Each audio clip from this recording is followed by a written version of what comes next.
6장 8절로 12절 말씀이 되겠습니다.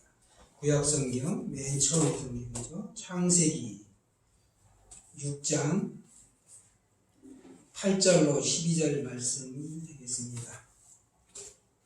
창세기 6장 8절에서 12절까지의 말씀을 한 절씩 교독하시고 마지막 12절은 합독하시도록 하겠습니다. 그러나 노아는 여호와께 은혜를 입었더라. 이것이 노아의 족본이라. 노아는 의인이요 당대의 완전한 자라. 그는 하나님과 동행하였으며 세 아들을 낳았으니 셈과 함과 야벳이라. 그때 온 땅이 하나님 앞에 부패하여 포악함이 땅 위에 가득한지라. 다 같이요. 하나님이 보신즉 땅이 부패하였으니 이는 땅에서 모든 혈육 있는 자의 행위가 부패함이었더라. 아멘. 거룩한 주일입니다. 하나님을 예배하는 여러분 모두에게 항상 기쁨이 충만하시기를 소망합니다. 아멘. 성경에는 약 3만 명의 인물이 등장합니다. 지난 시간에 우리는 첫사람 아담에 대해서 살펴보았습니다. 오늘은 성경 인물 노아를 통해 각자를 성찰하는 복된 시간이 되시길 바랍니다. 아담이 범죄한 이후에 시간이 흘러 지구상에는 자기 동생을 죽인 살인자 가인의 후손이 살고 있었고, 또 죽은 아벨을 대신해서 태어난 셋이 아담의 계보를 이으며 살고 있었습니다. 성경에서는 셋의 후손을 하나님의 아들들이라고 하였고, 가인의 후손은 사람의 딸들로 구분하여 말씀합니다. 실상은 모두가 하나님의 자녀지요. 아담의 후손이지만 세월이 가면서 하나님의 사람과 세상의 사람으로 나누어지고 만 것입니다. 안타깝게도 정말 이 세월이 흐르면서 하나님을 잘 믿던 사람도 서서히 하나님으로부터 멀어지기 시작한 것이죠. 그리고 하나님을 잊어버리기 시작했습니다. 이제 그 땅에는 여전히 하나님을 신뢰하며 신실하게 믿는 사람과 하나님을 떠난 사람으로 이렇게 두 부류로, 하나님을 신실하게 믿는 사람, 떠난 사람, 두 부류로 나누어졌습니다. 그런데 하나님을 떠난 사람들이 득세를 하였습니다. 창세기 6장을 보시면 세상에는 죄가 급속히 가득되어지는 것을 보게 됩니다. 관영하였다, 이런 걸 보게 되죠. 죄의 영향력이라는 건 엄청나게 큽니다. 그래서 그 속에서 믿음을 지키면서 사는 사람을 찾아보기가 어려울 정도였습니다. 타락한 세상과 타락한 인간의 현실 앞에서 믿음이 나빠지기는 너무너무 쉽죠. 그러나 믿음을 지켜낸다는 것은 훨씬 어려운 일입니다. 이때 믿음을 지켜낸 사람이 있었죠. 바로 아담의 구대손으로 오는 노아였습니다. 아담이 930세를 일기로 죽고 나서 126년째 되던 해에 이제 노아가 태어납니다. 노아의 아버지 라멕은 아들의 이름을 노아라고 지었습니다. 노아라는 이름의 어원은 뭐냐? 휴식, 유한, 안위하다와 연관이 되어 있죠. 오늘 보면 8절 말씀을 보실까요? 8절 말씀 보시면 여러분이 가지고 계신 성경입니다. 그러나 노아는 여호와께 은혜를 입었더라. 그러나 그 관영한 세상에서도 노아는 여호와 하나님께 은혜를 입었더라. 아멘입니까?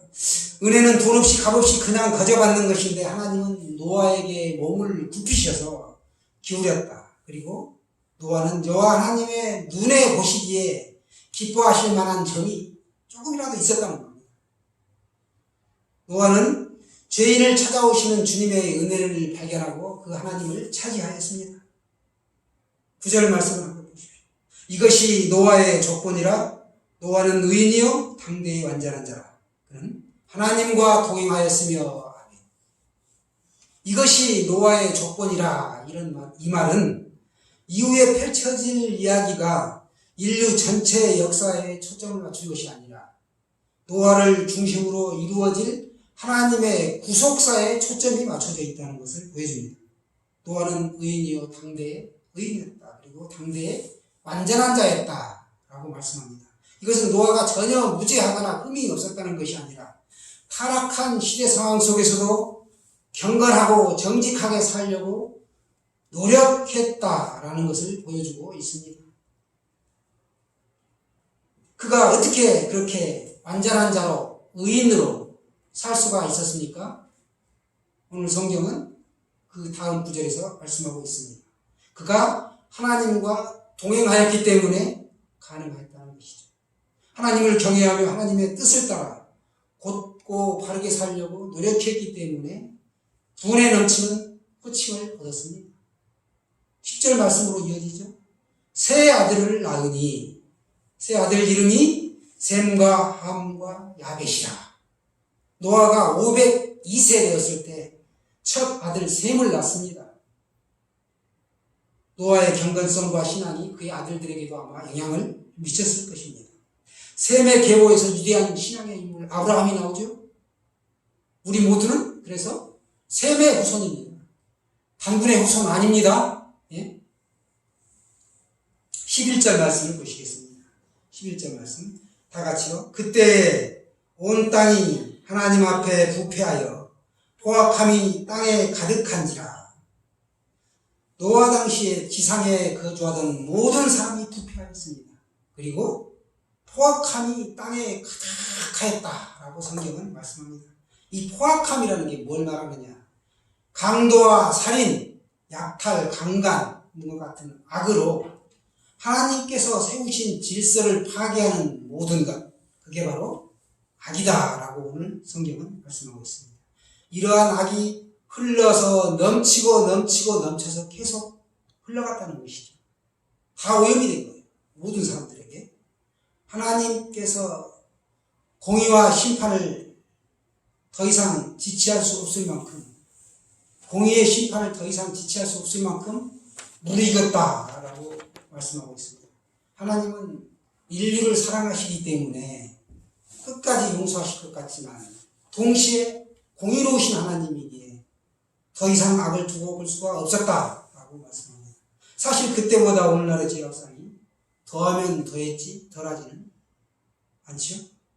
여호와께서는 땅 위에 사람 지으셨음을 한탄하시며 근심하시고 마침내 세상을 깨끗하게 하시기로 작정을 하십니다. 홍수로 지면을 쓸어버리시고 믿음의 사람 노아를 통하여 세상에 다시 믿음의 사람들을 세우고자 하셨습니다. 그런 계획을 세우신 것이죠. 12절에 보시면 하나님이 보신 즉 하십니다. 이건 하나님의 판단은 한치의 오류도 없다. 이걸 강조하고 있습니다. 당시의 사람들의 행위가 새롭게 갱생시키기에는 힘든 상태였다라는 걸 나타내고 있는 것이죠. 그래서 하나님께서는 노아에게 잣나무, 성경에는 고페르라고 나와 있죠. 잣나무로 방주를 만들라라고 말씀하셨습니다. 방주가 무엇인지 전혀 모르는 상태에서 노아는 말씀대로 순종하였습니다. 오늘날과 달리 그 당시에는 방주의 모형이 없었습니다. 더구나 비나 홍수라는 개념조차 없었던 것이죠. 또 배를 만드는데 산 중턱에다 만들어라 라고 하니 믿음이 아니면 순종하기가 참 어려웠습니다. 그런데도 주위의 비웃음을 참으며 말씀에 순종하여 방주를 만들었습니다. 그러니까 신앙과 믿음이라는 것은 겉으로 보기에는 똑같습니다. 둘 다 비과학적이고 둘 다 비합리적이죠. 그러나 믿음의 사람, 신앙에 있는 하나님의 사람은 하나님에게 지혜가 있고 능력이 하나님으로부터 나온다는 걸 알고 있습니다. 하나님께서 말씀하신 방주의 크기가 성경에 기록되어 있는데 오늘날의 미터법으로 환산하면 길이가 135m, 폭이 22.5m, 높이가 13.5m. 그러니까 이 길이가 높이의 정확하게 10배입니다. 폭은 6배가 되는 것이죠. 22.5m니까 135m에 6배가 되는 것입니다. 이런 규격의 방주를 만들었는데 이 방주 모형이 사각으로 되어서 직사각형으로 되어서 3층 구조로 만들어진 오늘날 용량을 계산하면 약 2만 1000톤급의 배라는 것이죠. 배가 안전하게 뜨고 나아가기 위한 가장 이상적인 배가 되려면 길이와 폭의 비율이 6배가 돼야 되고 길이와 높이의 비율이 10배가 될 때 최적의 배가 된다라는 것이 나중에 밝혀졌습니다.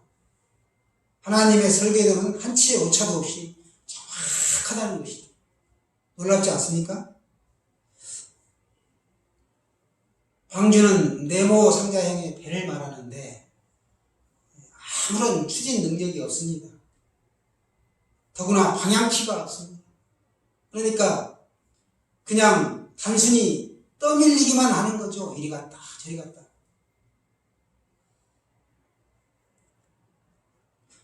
이것은 방주 안에서 잠잠히 기다리라 이걸 의미하고 있습니다. 마찬가지로 우리의 구원도 우리가 구원을 얻을 만한 받을 만한 어떤 의로운 행위가 우리 안에 있어서 구원을 받은 것이 아니라 순전히 하나님의 선물이다라는 것을 보여주고 있습니다.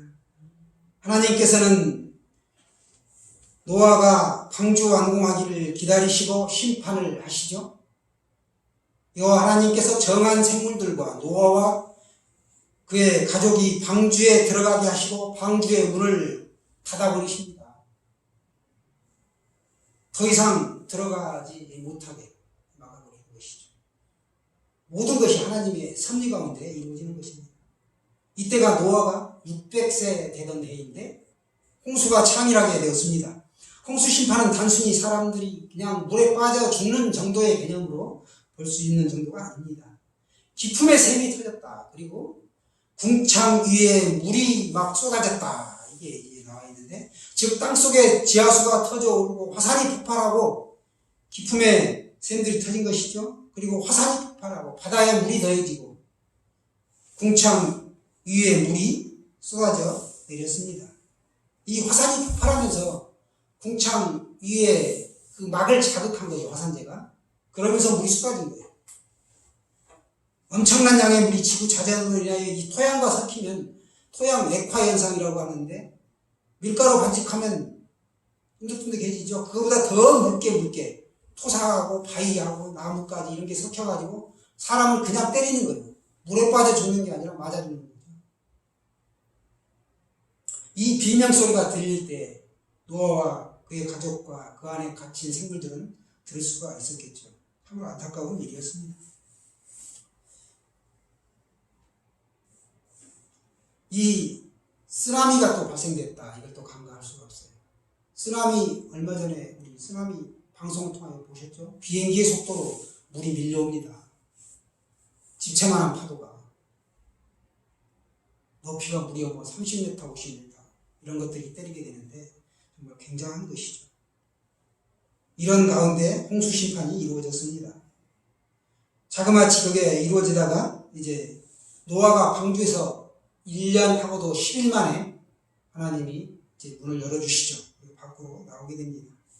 이때 하나님은 인류를 다시는 물로 멸망시키지 않겠다고 하시며 그 증표로 무지개를 통해 약속하셨습니다. 그리고 계절의 규칙적인 변화가 계속되리라 라고 말씀하십니다.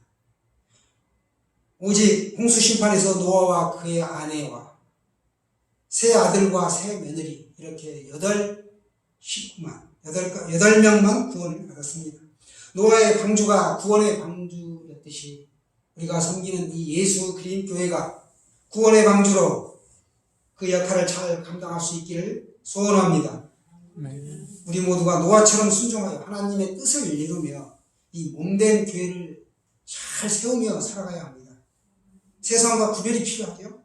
세상을 향해서 유행을 따라서 우리가 정신없이 달려가다 보면 하나님의 뜻과 상관없이 살아가게 됩니다. 저번 주에 우리가 막 추수한 김제 보리쌀을 8kg씩 이렇게 박현자 목사님으로부터 받았습니다. 밥맛 너무 좋죠. 참 감사한 일이죠. 신앙은 땅속에 이 보리쌀처럼 자라서 추수 때가 되면 열매를 맺습니다. 그러나 이 성장의 과정은 느리고 시간을 필요로 하죠. 우리 인생은 미래에 대한 불안이 있고 인간적인 어떤 실망과 생활에 혼란이 있습니다. 또 시련과 환란이 홍수처럼 막 우리를 휘몰아치게 만듭니다. 그러나 신앙을 가진 자는 여기에 삼킴을 당하거나 파묻히지 않고 도리어 그를 하나님께서 높이 올려주심을 체험하게 될 것입니다. 여러분, 이 사실을 믿으시기 바랍니다. 홍수 이전과 이후에 많은 변화가 생겼습니다. 지구 환경이 변하여 부패가 왔고 사람들이 고기를 먹게 되었습니다. 그리고 인간의 수명이 900세를 넘게 살던 것이 120세로 수명이 줄어들게 되었습니다. 자, 다시 오늘의 주인공 노아의 이야기로 돌아가 보겠습니다. 지금까지 사명을 잘 감당했던 그 믿음 좋은 노아가 홍수 이후에 그만 실수를 하고 말죠. 포도 농사를 지으며 살던 노아가 이 포도즙을 짜서 저장해 두었더니 부패가 일어났습니다. 어떻게 되었죠? 발효가 되어서 이게 포도주로 술이 되었습니다. 그런데 이걸 노아가 홀짝홀짝 마시고 취하여 벌거벗은 채 자다가 자식들에게 추태를 보이고 말죠. 우리 중에 혹시 자신이 완전하다고 생각하는 분이 계십니까? 그렇다면 넘어지기 딱 좋습니다. 우리의 인생은 불완전합니다. 당대의 의인이며 완전한 자라고 칭찬 들었던 이 노아마저 실수를 하였습니다. 다윗은 어떻습니까? 이만하면 배웠다고 교만할 때 우리가 넘어지기 쉽습니다. 노아가 포도주에 취하여 누워있을 때 아들 함이 그것을 보고 형제들에게 말하였습니다. 원어에는 행했다. 눈으로 보고 말하는 것이 아니라 행했다. 아버지의 하체를 가지고 무술짓을 한 것이죠. 그러나 두 아들 셈과 야벳은 겉옷을 가져다가 자기들의 어깨에 걸친 다음에 뒷걸음질하여 들어가서 아버지의 벌거벗은 몸을 덮어 주었습니다. 그들은 얼굴을 돌려 아버지의 수치를 보지 않았습니다. 아버지는 잠에서 깨어나서 이 일을 알게 되었죠. 그래서 이 일을 통해 함은 저주를 받아 가나안의 아비로 불려지고 종들의 종이 됩니다. 후일에 함의 손자 가나안이 이 가나안 족속은 이스라엘 민족의 종으로 살게 됩니다. 진멸당하고 종으로 살게 되죠. 반면에 셈과 야벳은 축복을 받죠. 셈은 유대인의 조상이 되었고 하나님을 나의 하나님으로 소유하는 복을 받습니다. 야벳 또한 창대하게 되었고 셈의 장막에 거주하는 복을 받습니다. 죄는 노아가 짓고 저주와 복은 아들과 손자로 계속 이어집니다. 왜 그렇습니까? 부모에게는 하나님께서 권위를 위임해 주셨기 때문입니다. 여러분, 중세 유럽의 한 수도원에서 제자를 삼기 위해 테스트를 하고 있었는데 두 청년이 지원하였습니다. 첫 번째 관문은 밭에다 배추를 심는 일이었습니다. 그런데 수도원 원장은 이상한 방법으로 배추를 심으라는 것입니다.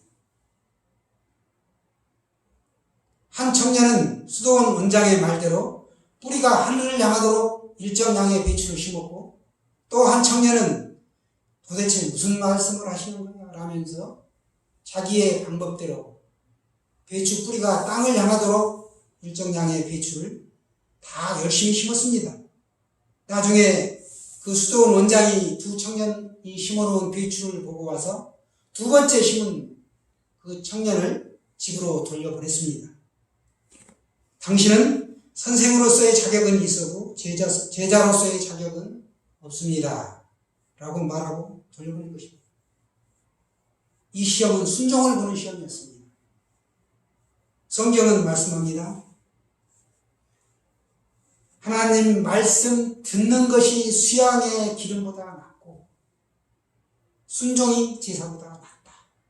예배하는 것이 예배하는 것이 순종하는 것. 예배하는 것보다 순종하는 것이 더 낫다는 것입니다. 우리가 하나님 앞에 제물을 드리고 하나님을 위하여 뭐 기쁘게 하는 것보다 순종하는 것이 더 기쁘다는 것이죠. 여러분, 순종의 사람이 되십시오. 제가 히브리서 11장 7절 말씀을 우리가 한번 다 같이 보시겠습니다. 신약성경 히브리서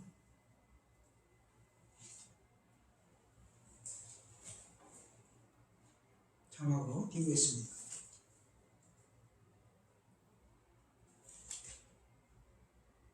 다 같이요. 시작. 믿음으로 노아는 아직 보이지 않는 일에 경고하심을 받아 경외함으로 방주를 준비하여 그 집을 구원하였으니 이로 말미암아 세상을 정죄하고 믿음을 따르는 의의 상속자가 되었느니라. 믿음으로 노아는 순종하여 가족을 구원하고 의의 상속자가 되었다라는 것입니다. 귀한 것이죠. 노아는 홍수 이후에 350년을 하나님과 더불어 향수합니다. 그리고 350년을 더 누리다가 950세를 일기로 하나님의 부름을 받습니다. 사랑하는 성도 여러분, 베드로후서 3장에 보시게 되면 앞으로 닥칠 불심판은 홍수 심판과는 비교할 수조차 없을 것이라고 말씀하고 있습니다. 이런 불의 심판이 오고 있다는 거예요. 우리에게 죄악과 불의가 만연한 이 땅의 삶의 현장에서 우리가 하나님 나라의 건설을 위해서는 부름받은 우리에게 특별히 결단이 필요합니다. 노아처럼 믿음으로 순종하여 더 이상 세속에 물들지 않고 믿음과 경건함을 지키며 그리스도의 나라를 세우는데 헌신하는 우리 모두가 될 수 있기를 축원합니다. 축원합니다. 잠깐 기도하겠습니다. 하나님 아버지, 성경 인물 노아처럼 하나님의 뜻을 쫓아 믿음으로 순종하는 우리 모두가 되게 하여 주시옵소서. 예수님의 이름으로 기도합니다. 아멘.